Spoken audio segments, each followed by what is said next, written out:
Bismillahirrahmanirrahim. Alhamdulillah rabbil alamin. Wassalatu wassalamu ala asyrafil anbiya wal mursalin. Assalamualaikum warahmatullahi wabarakatuh. Welcome everyone to the Tawfiq English sessions. Tonight we shall be having a talk on you and wealth. Right? The main topic of you and wealth today will be spending your money Islamically, inshallah. Right?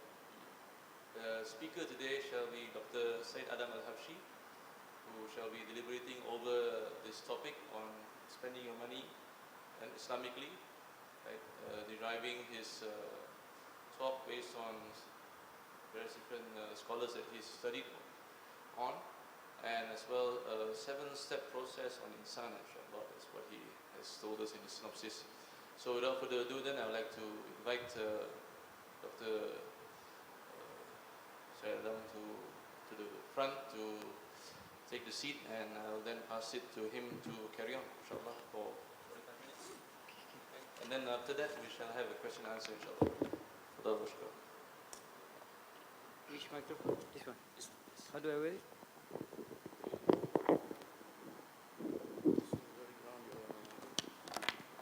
Oh, no, wrong side. So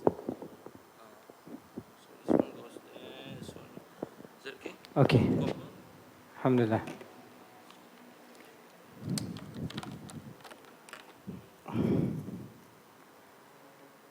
Assalamualaikum warahmatullahi ta'ala wabarakatuh. Bismillahirrahmanirrahim. Alhamdulillahirabbil alamin. Wassalatu wassalamu ala asyrafil anbiya'i wal mursalin. Allahumma salli ala sayyidina Muhammad wa ala alihi wa sahbihi ajma'in. I feel very pressured tonight because my father is here. He didn't tell me that he was coming. Because of that, I feel very, because his standard is a bit too high for me to meet. So I'm going to get a lot of criticism for the next 1 year now that he's here. Anyway, inshallah, khair, inshallah. Thank you for coming on this night. As we all know, Majlis Ta'lim, inshallah, we will be blessed by the presence of the angels. The topic that was given, that they actually asked me what I wanted to talk about. So I gave this topic, you and wealth, spending your money Islamically. Someone asked me, is there a way to spend your money kafirly? I said, yes, there are. Because the concept of kufur is actually, one of the ways to distinguish, to define a term is to look at its opposite meaning. And in Surah Al-Ibrahim, la in shakartum la azidannakum wa la in kafartum inna adhabi la shadid. There it is mentioned that if you are grateful, then Allah will increase your blessings. And like wala in kafartum, and if you are not kafir, in you are ungrateful and ingrate, then He will give you more reasons to complain about. He will increase the azab. So from there you can see that the meaning of kafir, the opposite is actually shukr. So we'll probably go there towards the end of the talk. Before we understand about you, wealth, and how to spend your money, it is imperative that we understand the economy of the world today. The world's hunger is getting ridiculous. There is more fruit in a rich man's shampoo than in a poor man's plate. The key terms in poverty in society, there are two terms that we must understand in this, is that there's a poverty in society and rule non-compliance. Basically, I have to talk about poverty first. I'll touch that, and then we'll go on towards wealth and money. Poverty is defined by World Bank as pronounced deprivation in well-being. It can be viewed from 3 perspectives. Command of resources. This is measured by comparing an individual's income or consumption with some defined benchmark. Number 2 is getting the specific type of consumption good. And number 3 is the capability to function in society. The lack of key capabilities such as income, education, poor health and insecurity. Basically, when we're talking about poverty in Islam, the one that the Prophet is encouraged, not encouraged, the one that is okay in Islam is a voluntary poverty. It means you voluntarily want to become poor. But involuntary poverty is a problem. Islam does not see poverty as a virtue, but as anomaly which must be alleviated. The Prophet ﷺ loved and never abhorred the subject of poverty, i.e. poor people. However, he recognizes the evil of the affliction of poverty and makes dua to Allah to protect him from it. Now let's talk about a little bit about rule non-compliance to the Sharia. Rule non-compliance means to disobey a set of rules that has been laid down. Rule is defined as clear commandments and prohibitions that is derived from the muhkamat verses of the Quran. And by believing in Allah, one is supposed to be rule-compliant individual, a mu'min, and non-compliance of the rule means the individual have breached the rules by neglecting or disobeying the commandments of Allah and actively doing the prohibitions of Allah. I want to talk a little bit more, touch on the ideal Islamic economy. A rule-compliant economy system is as how it's described in Surah Al-A'raf, verse 96. It mentions that if the people of the towns had been rule compliant and have awe in Allah, have taqwa, we should indeed have opened out to them all kinds of blessings from heaven and earth, but they rejected truth and we brought them to book for their misdeeds. Basically, what it says is that if only a handful of people have taqwa, then it is enough, the blessings is enough for the whole society. But we must have a significant amount of people with taqwa. When we're talking about taqwa, it boils down to individuals. When it boils down to individuals, we look at the process of becoming of an insan. This is where I want to touch about the process of becoming, of the process of becoming. The paradigm of Islamic economy is Allah-centric. And the Islamic economy, the paradigm is Allah-centric. Therefore, Quran plays an important role in determining the economy. The worldview of Muslim must be aligned towards oneness of Allah. This requires the development of man from the state of bashar, only in physical form, to the state of insan, substantive and internal substance full of potentialities. Such development is known to be the 7 steps of process becoming, and can be arranged as follows. The first, the state of unconscious consciousness. It is living a life that only satisfies basic needs and unaware of others' feelings. Man in this state is even worse than animal, considering that they have the faculty of akal, but is not awake to utilize it. The second level is the state of self-conscious consciousness. This is where man is aware of his surroundings and does things with a purpose. However, his purpose is disoriented because although he is aware of the world, however, he is only interested to satisfy his own basic needs.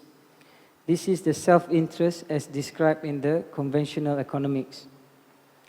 The third stage is the state of otherness consciousness. This is where man realizes that there are others who are also self-interest, who are also self-interest, but man decides to cooperate with other men in order to efficiently achieve their common self-interest and to avoid cannibalism between men. That's the third stage. The fourth stage is the state of universal consciousness. This is where man becomes humanistic and helps others because it is the right thing to do. The fifth stage is the state of fitrah consciousness. This is the beginning of what we should be. This is the beginning of Iman, where man realizes that there is a primordial covenant, a contract between him and Allah subhanahu wa ta'ala. The primordial covenant is the holiest covenant, where man testifies that Allah subhanahu wa ta'ala is Rabb, is the Lord who cherishes and sustains us, as described in Surah Al-A'raf, verse 172 to 174. It is to worship Allah subhanahu wa ta'ala alone, and for it is the only straight path, and not to worship shaitan. The requirement to fulfill this covenant is seen in Surah Al-Ma'idah, where Allah instructs mankind to fulfill their contracts. Awfu ya ayyuhalladhina amanu awfu bil uqud, which is a reflection of fulfilling the primordial covenant. The command to fulfill such covenant can also be seen in Surah Al-An'am, Surah Al-Baqarah, Surah Al-Ahzab, and Surah Al-Nahl. It is noted that this marks the beginning of man to be rule-compliant individual, and also a first prerequisite of Surah Al-A'raf, of being the people of taqwa.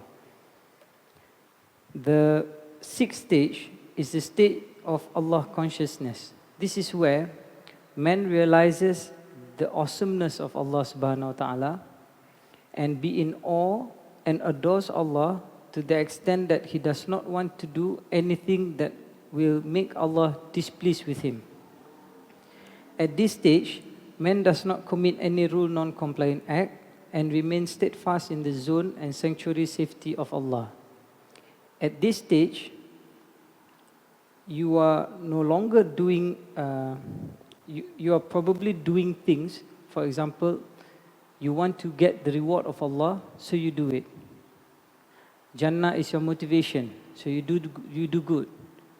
Jahannam is your disincentive, so you don't want to do anything that would lead you towards Jahannam. So you have a motivation towards doing things. But the seventh stage is the state of transcendental consciousness. This is where you develop a sacred relationship with Allah subhanahu wa ta'ala to a level that you adore Allah subhanahu wa ta'ala, not because of hell, not because of heaven, but merely because Allah is worthy of your adoration. It's a different level. Example, we take the example of in life. Towards your teachers, for example. There are some teachers when you have that you want to learn so that you can just pass the subject. But I have had one teacher in the class, when he teaches, the students not only learn what he wants to teach, but the students, when they're taking the exam, they fear not to fail, they don't want to score. But they don't want the teacher to be disappointed with them, with the answers. It's a different level. You don't do it just to pass, to get good marks, or to avoid failure. You do it because you don't want the teacher to feel as though he has failed to educate you. You want to please the teacher because you love your teacher. It's different, not because of the scores of exam anymore. It's because of that teacher. And that's how we should do in terms of life with Allah subhanahu wa ta'ala. In other words, as our Imam Ali Karamallahu wajhah said, when you're walking on this earth, it's like walking on eggshells. You don't want to break. You're very careful in determining your steps, because you don't want it to crack, and by cracking, it may lead to displeasing Allah. So you're being very careful of this step. And this is the stage. At this level, if you arrive at that stage, you are at the level of Abrar, devoted and become selfless just for the sake of Allah. So you do things only for the sake of Allah. And that, it's not to say that expecting heaven or the rewards that you will get in heaven should not be a motivation. It can be a motivation, but that's just one level below Abrar.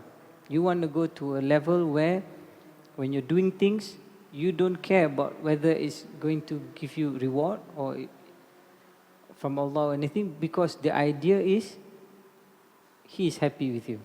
And I teach to some of the kids in the Ramadan workshop, the simplistic meaning is make Allah happy. So when I teach them, I say, whatever that you do, make Allah happy. It's a simple way to understand.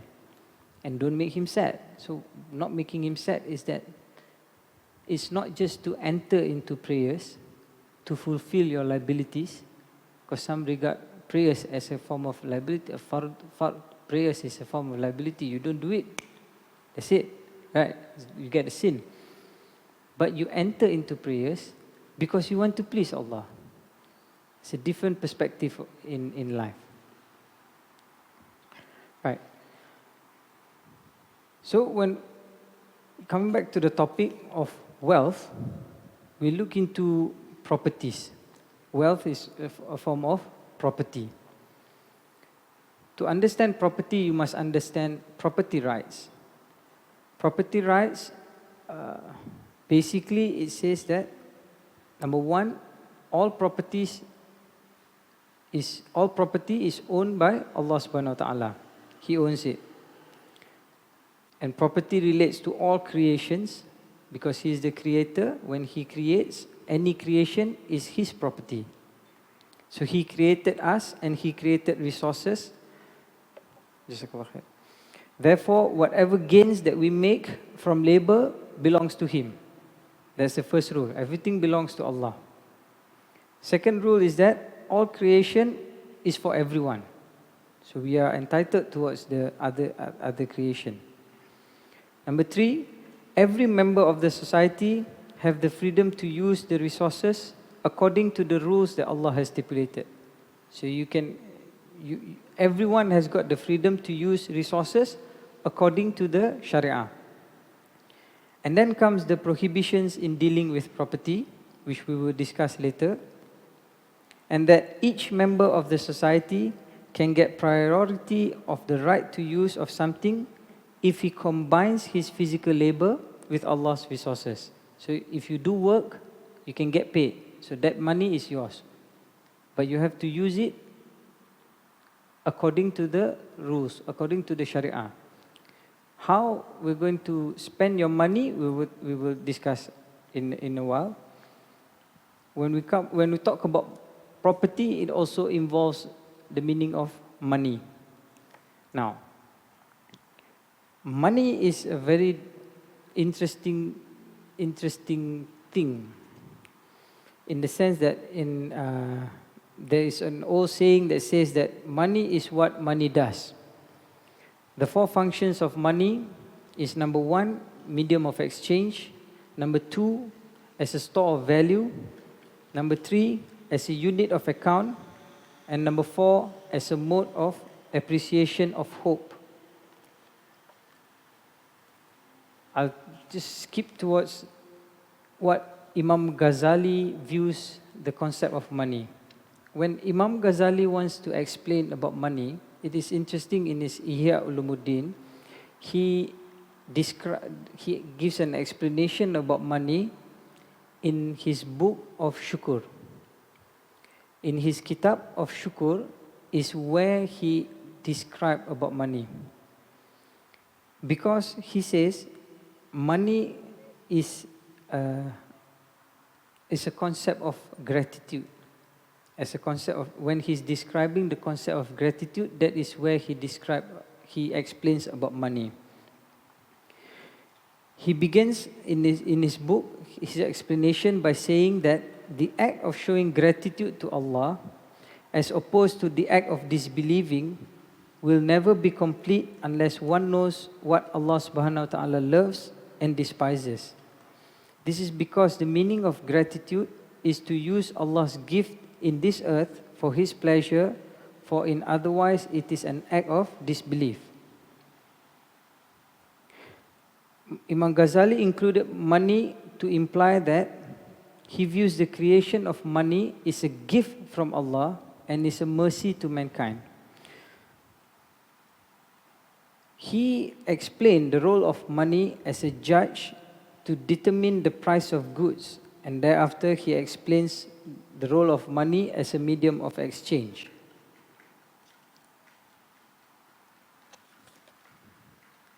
Basically, how he describes money is that he says it's actually a very beautiful way to describe money. He states that money is just like a mirror. By itself, it's worthless because as a stone or as a mineral, as a gold, or silver, there's not much benefit that can be derived out of it. As human beings begin to give value towards gold and silver, money will be used as a mirror to value the other things. In other words, money must be associated with other valuables, then only you can see its value. Money will reflect the value of other things. Money functions as a mirror. After explaining about the role of money, Imam Ghazali warns us against the use of money to invoke Allah's wrath. So he gives some sort of prohibitions of how not to use money. One of the examples that he gives is hoarding money or ihtikar. He says that by hoarding money, one is withholding others from benefiting of its blessings. He likened the act of hoarding money to the idea of imprisoning a judge. By doing so, you imprison the judge is unable to deliver judgment and reasoning. And that is impeding the usage of the judge. So you are actually impeding the usage of Allah's blessings. Imam Ghazali does not allow for us to use money as a commodity, meaning we cannot use money to trade with money. Then Ibn Taymiyyah's understanding of money is that money is meant to be a measurement of objects of which its value could be known and should not be consumed. He is against money trading as it deviates from the purpose of money. However, if money is to be changed with money, the exchange must be completed simultaneously and without any delay. This is in line with the hadith of the 6 ribawi item, whereby the Prophet said, you must, if you are dealing with the 6 ribawi item, gold for gold, silver for silver, dates, wheat, barley and salt, it must be done simultaneously and there must not be any delay. He explains that the reason why there should not be deferred trading in money is to avoid loss of opportunity by one party. In other words, the Sharia recognizes time value of money when it disallowed the deferred trading of money, as it would result in the loss of opportunity. Thus, deferred trading of money would result in the payment of a lesser or higher value of the money. This ultimately could be manipulated by the society. On top of that, if one party does not pay on spot basis, it will also bar the seller from using the money for other profitable transactions. Ibn Taymiyyah says that this loss of opportunity is one of the reasons to him why the Prophet forbade such transactions. Then comes Ibn Qayyum's notion of money. Ibn Qayyum says, it is illegal for anyone to corrupt people's money or currency or to cause changes or fluctuation of its value. Similarly, it is illegal to treat money as a commodity of trade. Otherwise, serious problem will be faced by the people on the scale only Allah will know its magnitude. This is talking about riba actually. What is required is that money should be treated as capital for business, not commodity of trade. And when the government prohibits the use of any currency, it must be accordingly withdrawn from circulation. He said in another book, Al-Ilm Mawaqi'in, you have seen the corruption in people's transactions and the loss suffered by them because money is treated as a commodity to earn profit, interest, loan with interest. As a result, the injury has become common and injustice prevails. Had the money been made a fixed instrument of price without allowing fluctuations in values, had the values of other commodities been measured by it, and had it not been a subject of evaluation of other things, the problems faced by people would have been solved. Okay, now I think a bit of a... When they say that Jesus saves, Moses invests, and Muslim spends. So when you are actually spending your money, there are, because money is in a transaction, in a muamalah transaction, the general rule is everything is permissible unless there is a prohibition. When it comes to ibadah, everything is prohibited unless there is a permissibility. For example, in ibadah, we only pray because the Prophet said we should pray. And the Quran says, Musalla, then we can pray. How to pray? We follow how the Prophet prayed. The Prophet said, you pray Maghrib 3 raka'at. You cannot one day feel that you are a bit more, have more taqwa, you have more iman. I want to pray 4 raka'at of Maghrib. Add another raka'at. No, it's prohibited because the permissibility is only for 3. You cannot say that I want to fast for 24 hours. Why? Because fasting is a form of ibadah. So we follow what the Prophet tells us about ibadah. He says from subuh until Maghrib, we can only fast from subuh until Maghrib. We cannot extend the time just because we feel a little bit pious that day. No. Everything is prohibited unless there is a permissibility for ibadah. However, when it comes to dealings or transactions between man and man, or man and other men and animals or anything, you are free to do whatever that you want to do unless there is a prohibition attached to it. So you are free to spend your money whichever way you want, except for the ways that is prohibited for you to spend your money. So this, I'm going to share with you what I have learned, is that there are a few things, a few main prohibitions that you should restrict yourself when you're dealing with money. Number one is that when there is a prohibition of israf. Israf is extravagance, excessive use of something. Israf is different from tabzir. Tabzir is the other prohibition. Tabzir is in Bahasa we call it membazir.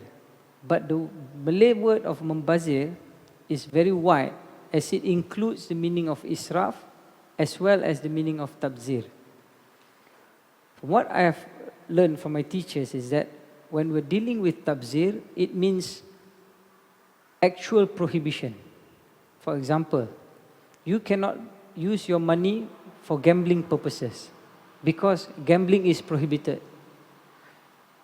Tabzir means you are ikhwanu shayatin. People who mubadirin are ikhwanu shayatin, the brothers of shaitan. So how it's described is that you use your money for things which are completely prohibited. You go to a prostitute to rent her body, that's completely prohibited. So that's tabzir. You buy prohibited meat, pork or beef which are not slaughtered properly. The subject matter is prohibited. The use of money to purchase it is also prohibited. That's tabzir. Israf is different. Israf is using things excessively. The hadith of israf is that the Prophet saw a companion was taking wudu, and then he saw him splashing the wudu with water, with taking wudu, and then he said, "Don't do that. That is israf." And the companion, he said, "Why are you exceeding your limits of wudu?" Then the companion asked, "Is there israf in wudu? Even in wudu there is excessiveness?" I mean, if you're talking about wastage of food, that's one thing. But this is wudu. This is an ibadah, a form of ablution. The Prophet said, yes, even if you are taking your wudu in a running river, meaning sort of like an unlimited supply of water, even if you're taking in your wudu in a river, there is israf if you take it excessively. So there's the element of israf is to use things excessively. Here, The example that I usually give is when you are buying food for Ramadan, for your iftar. That's where you are very hungry, so you buy, and you could not finish your food. That's israf. But in the Malay word, we call it jangan membazir. So we would say that israf is, in the Malay word, membazir, it also includes israf. But as I've mentioned earlier, tabzir, the word tabzir is for completely prohibited item. Israf is for those which are permissible, but you're buying it excessively. So that we've covered two types of prohibitions in utilizing your money, how to spend your money. The third one is actually itlaf. Itlaf is a part of israf. Itlaf means to destroy. So you destroy your wealth without any justification, or for justification which are not permitted by the Sharia.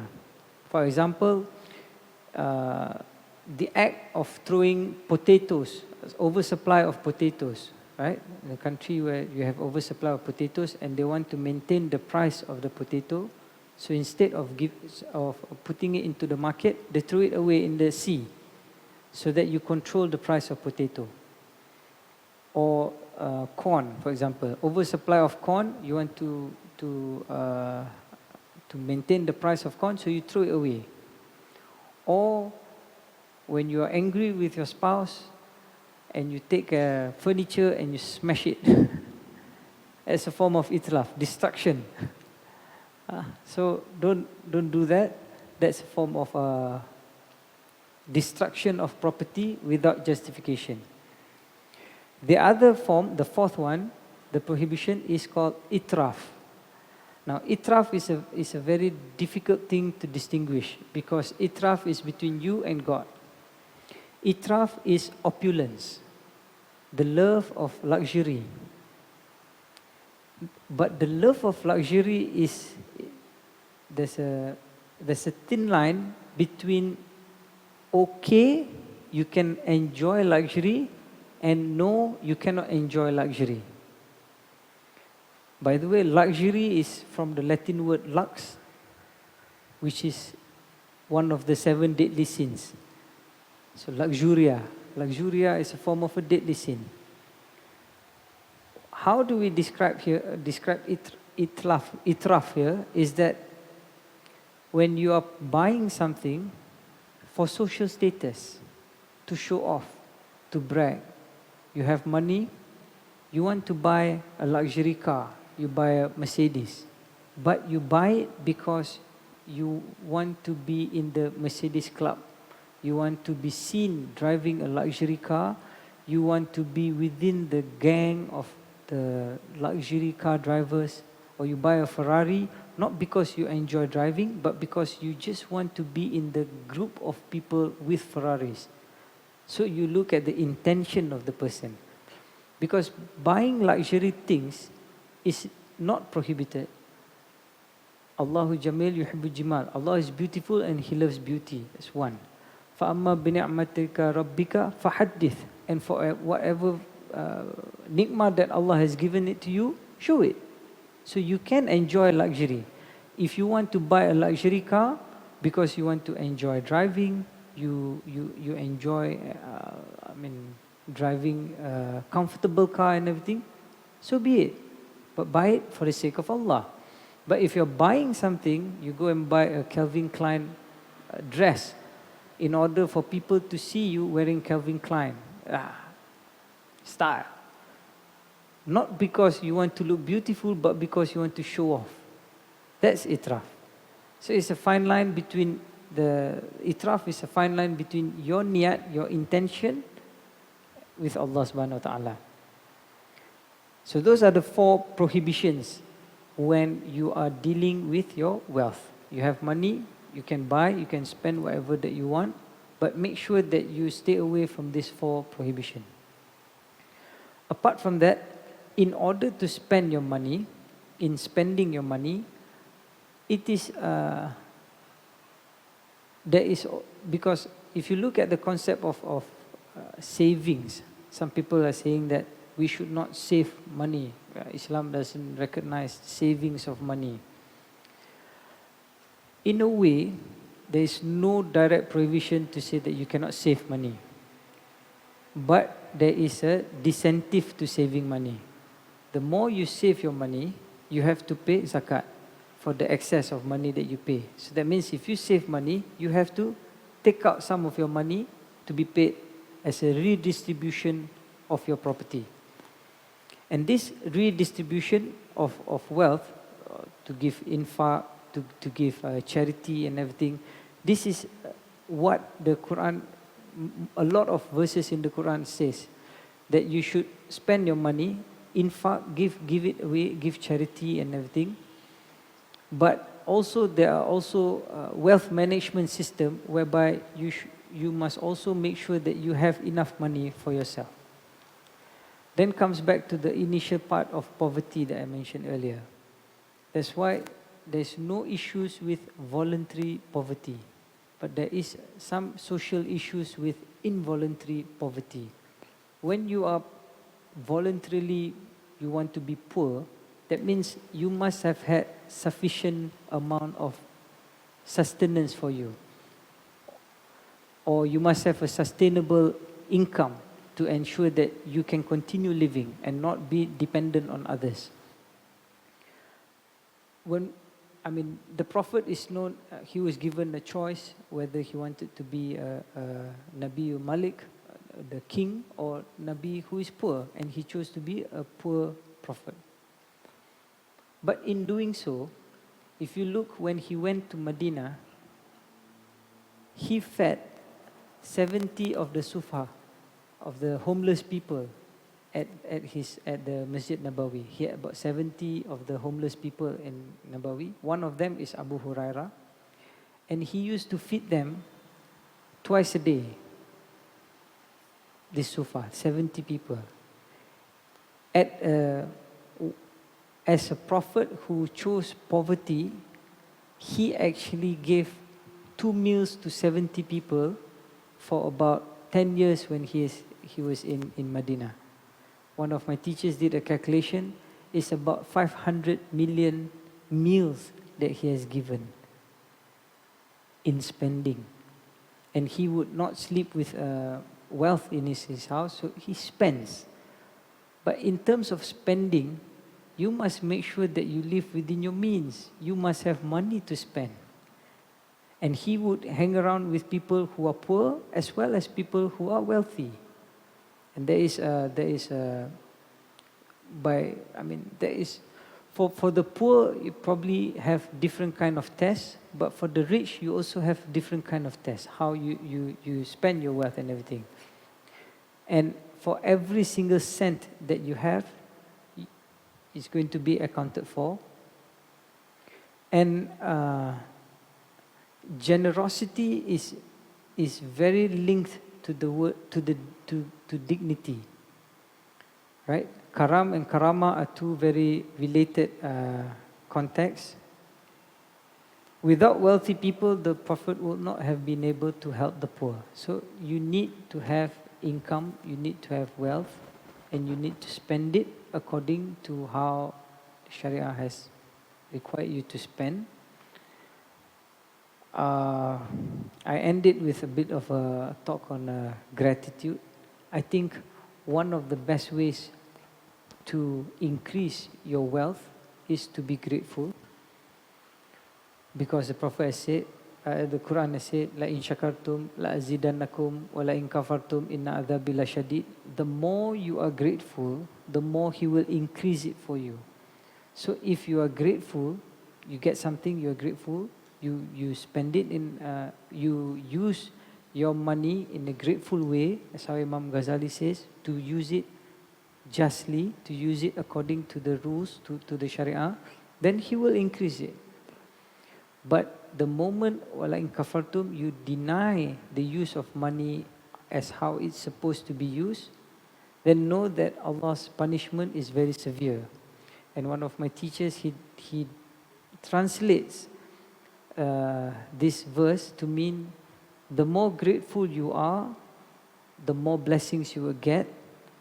The more you complain, the more reasons Allah will give you to complain about. Because if you complain and complain and complain to other humans, Allah will give you more reasons to complain about. So be content and have shukr of what you have.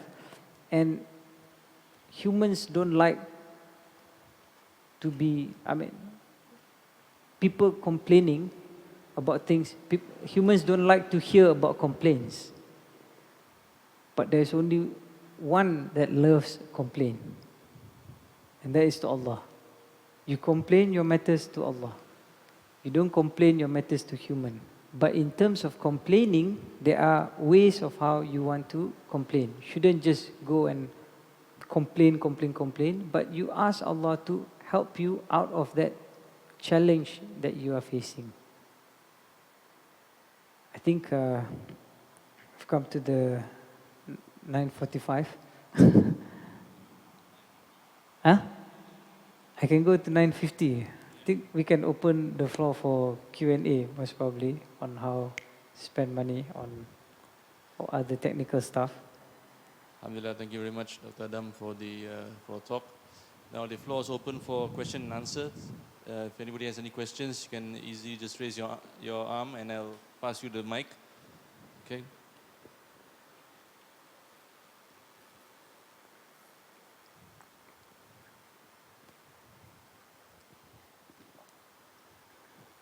Hi, Assalamualaikum. Okay, my name is Naza. So for this past 1 week, I've actually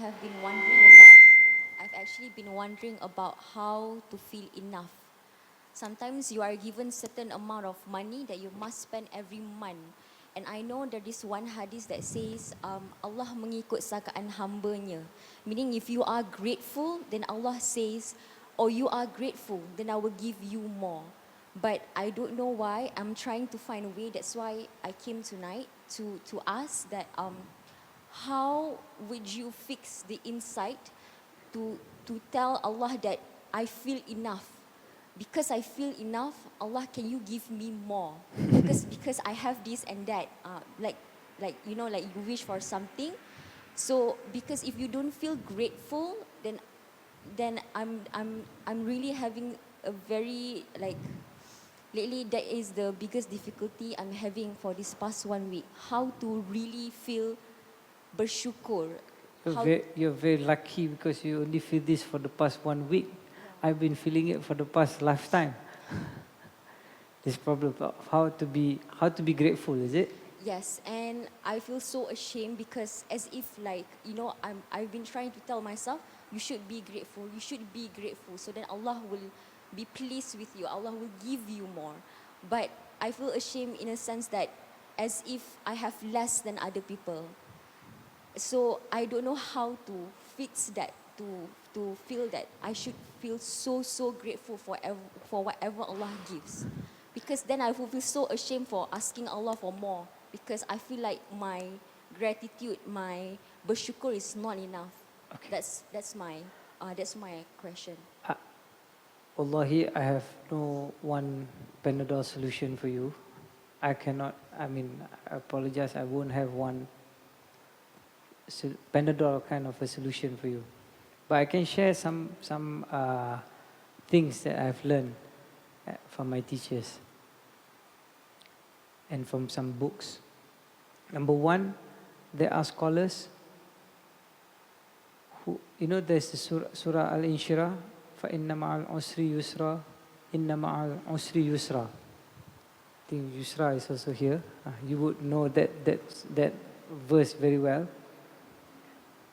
It means after every hardship there will be ease. After every hardship there will be ease. Allah repeats that promise twice. Some people use that as the form of a look of hope when you're facing with difficulties or contraction of your income, for example. So you use that as a tool that, Allah, you have promised that after hardship there will be ease, so I'm waiting for that ease. So you make dua and be hopeful to Allah. there are some scholars who pray for hardship because they know when they get hardship, ease will come. That's a different level. I'm not asking you to pray for hardship. We already have hard things enough in our life. But there are some scholars like that. They pray for hardship because they know that Allah will give you ease thereafter. That's one. Number two, when you are, this verse, like in shakartum la'azidannakum. When you are spending your money, Allah does not only repay you in terms of cash. This is not a financial service provider with God, It's not like you go to a bank, you invest your money and then they give you a return in terms of cash. Allah may return His blessings in other ways that you have missed. Other ways that you have missed. There is a Quranic verse that says, count your blessings, you will never be able to count them. I have a teacher who told me once, Prof. Abbas, he mentioned, one day, one of his teachers asked him to be grateful of his nails. So he woke up for Subuh prayer. After Subuh prayer, he sat down and he looked at his nails and he started to think of all the blessings that he got from his nails. Then it moved to his thumb. By removing it, you see how much difficulty you have in life. By having it, you count your blessings. And he moved to his organs of the body and he started to shake and sweat because he could not finish counting the blessings that Allah has given him. Look at your eyes, for example, your eyelids. Your eyes shut without you thinking of shutting your eyes automatically. And it's like a wiper.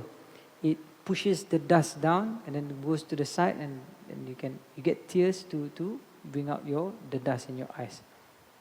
Have we been grateful for the eye? Do we actually be grateful for every time our eyes flick? There are some people who have problem with their eyelids. They have to use tape at the top because the eyelid just dropped. And then they have to put eye drops because the moist of your eyes comes from your body and how Allah blesses you with your body. Being grateful is easy because there are many things to be grateful of. But if you are fixated towards something that is just bothering you, then you will have the problem. If you, for example, you met with a slight dent at your car, which is a material wealth. If you are able to disconnect yourself from feeling the anger, oh damn it, I just banged my car, to the other aspect of facing this calamity with shukr, then you will see a positive progress in your life. Because Ibn Abbas said that in every calamity, there are three things that you should be grateful of. Number one, it could have been worse. Whatever that you it could have been worse, You met with an accident, only your car was dented. You are safe. You broke your arm, you putus tangan or your hand is cut off completely, you still have another arm. So for every calamity, it could have been worse. One. Number two, he said, be grateful that it happened in this world and not in the hereafter. Because for every calamity, as the Prophet said, he's amazed by mu'mins. For every calamity, there is a reward for you.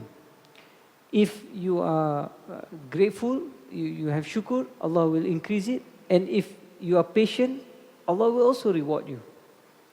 So you should be grateful that it happened in this world and not in the hereafter. And the third one, he said, for every calamity, be grateful that it is not affecting your iman. Because you still have your iman. That you should be grateful of. So in other words, whatever things that happen, the thing is to be syukur, to say Alhamdulillah. It takes training lah. It's not like immediately you can get sincerity like that. We are not to the level of Sayyidina Umar Al-Khattab, where his sincerity level is just beyond us, you know. He can switch his heart, and the Prophet knows that his heart has switched. I used to see him in the story of him when the Prophet was saying, you should love everyone, you should love me more than you love anything in this world. Then he said, you know, I love everything, I love you more than everything except for myself. And then the Prophet said, come Omar, and they walked around and they came back. And then after that, Omar said, I love you more than I love myself. So in that one round, Omar can switch his heart. He's that sincere. And after after a while, time period, his son asked him, what did the Prophet say that you change your mind? He said that the Prophet just said, in the hereafter, who will be able to help you? Yourself or me?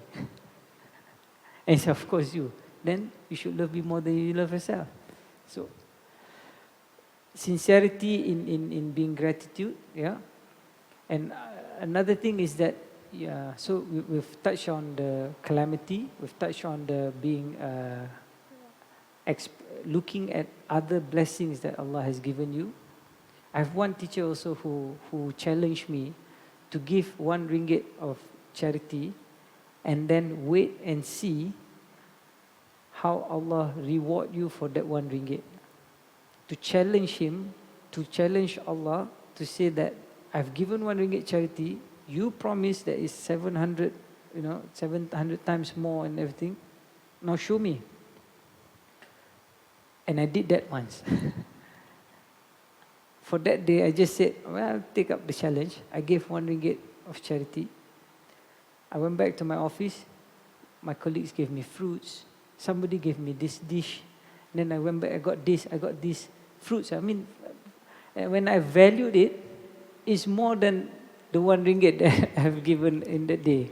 So it's like a slap on my face and say, you want to challenge me? So, I mean, I'm not saying that you should challenge. You should say that when you're giving charity, you are expecting Allah to reward you.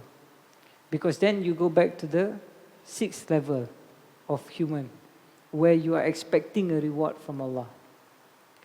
You should try to push yourself towards the next level, where you give and you don't expect any reward. I mean, in terms of a revenue that you make, let's say you make a certain amount of money, I know that some people who make a lot of money who feel that they don't have enough, and I know that people who make just enough money and they feel that it's sufficient.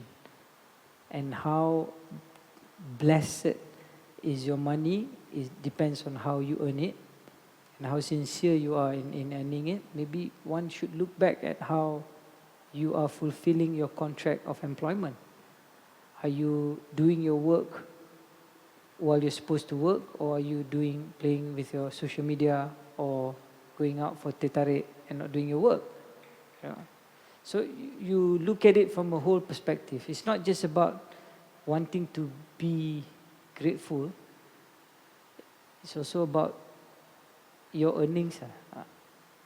Did I give you some tips? I cannot give you a wholesome answer.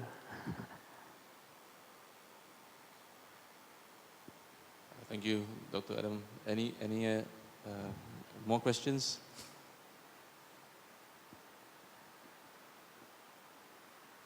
Yazim, done.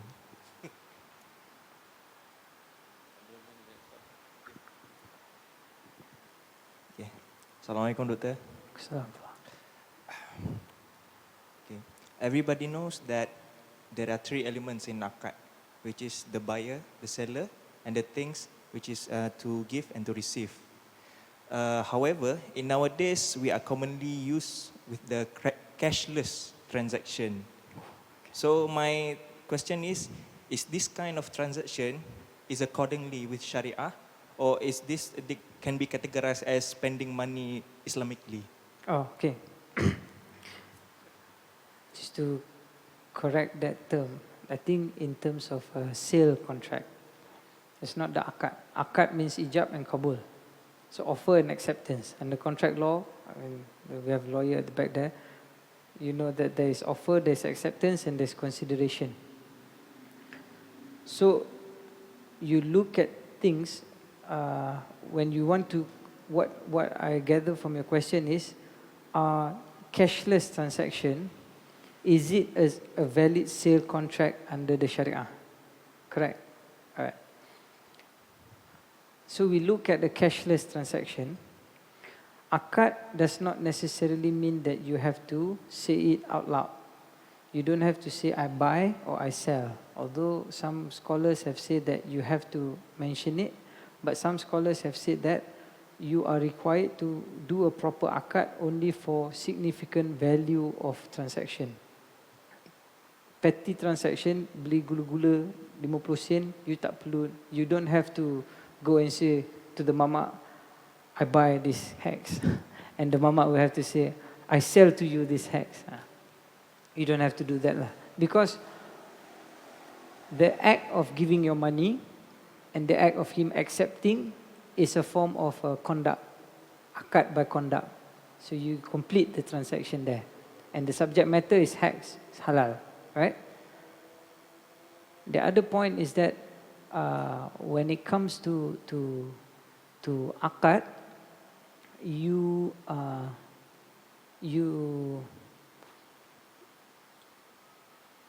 by conduct and by verbal, when you're doing cashless transaction, you need to look at the transaction itself.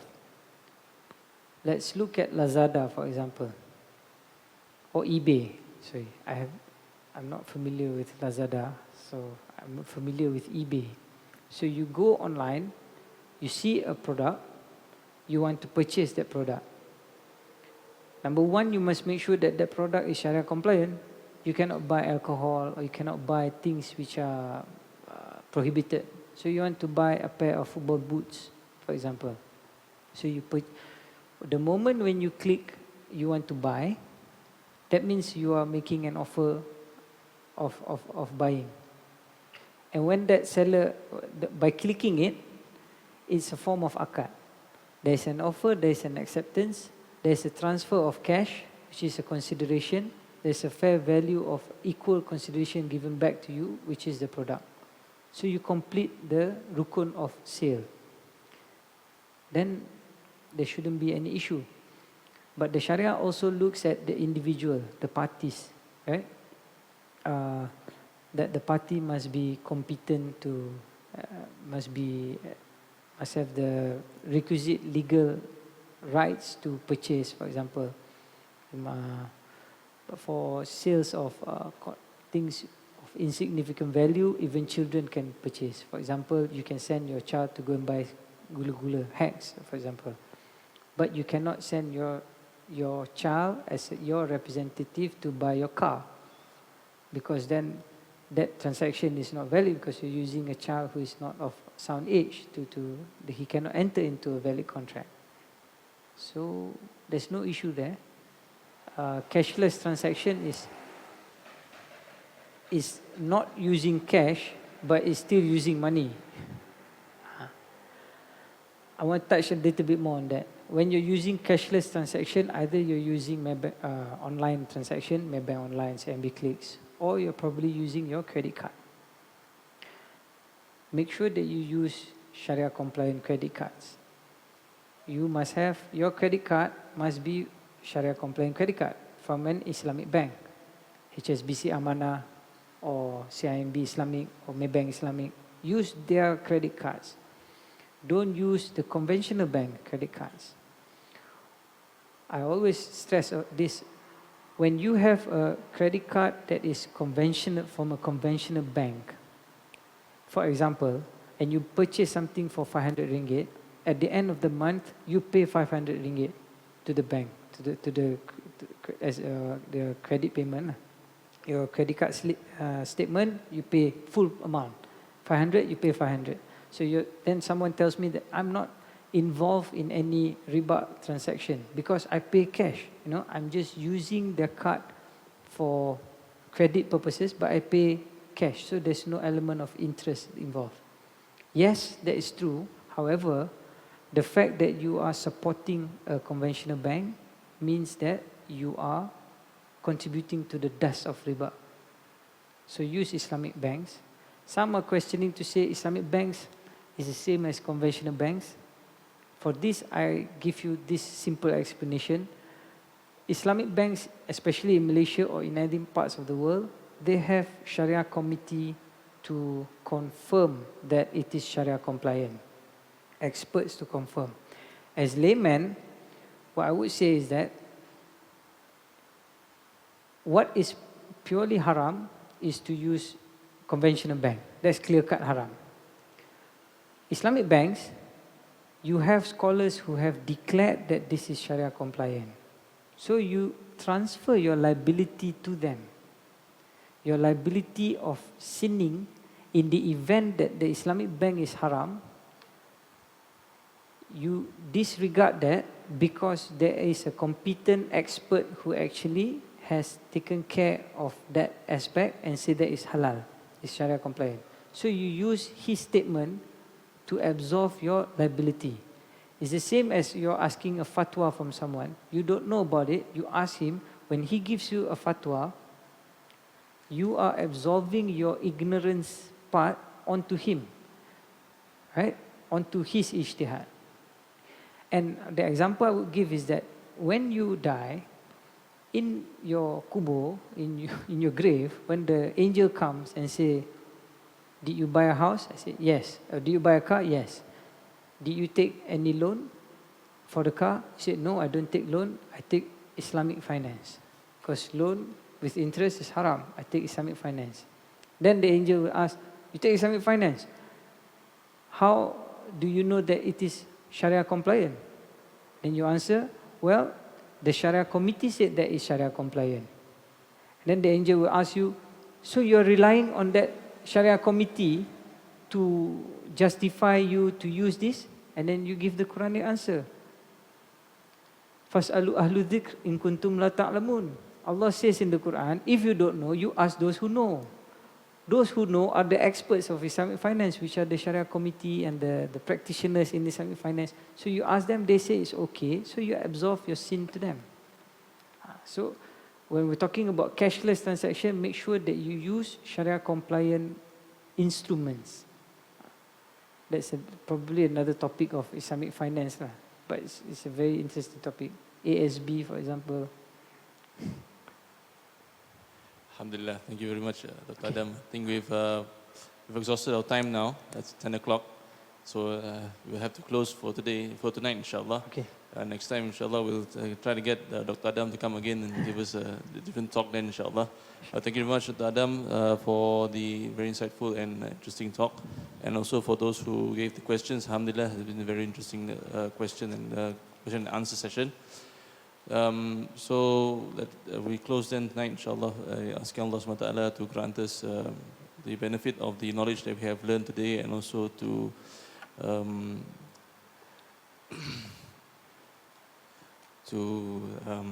protect and to give good health to Dr. Adam and his family, right? And for all of us then to be able to practice our knowledge today and that we've learned tonight, and to follow the path of Rasulullah in the way of spending correctly, inshallah. And so we close then with Tazkafara and Surah Al-Asr, inshallah.